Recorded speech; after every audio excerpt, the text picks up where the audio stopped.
আত্মনির্ভরশীল দেশ ও জাতি গঠনে বিএনপির ভারপ্রাপ্ত চেয়ারম্যান তারেক রহমান ঘোষিত ৩১ দফা অনন্য জাতীয় সনদ বলে মন্তব্য করেছেন দলের কেন্দ্রীয় নির্বাহী কমিটির সদস্য ও সাবেক মন্ত্রী অ্যাডভোকেট রুহুল কুদ্দুস তালুকদার দুলু।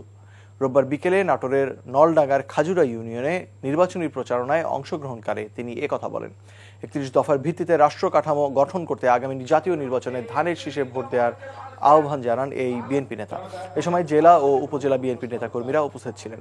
এদিকে বিএনপি চেয়ারপারসন ও ভারপ্রাপ্ত চেয়ারম্যানের নেতৃত্বে গণতান্ত্রিক দেশ গড়ার প্রত্যয় ব্যক্ত করেছেন দলের জাতীয় নির্বাহী কমিটির সদস্য কাজী মনিরুজ্জামান মনির।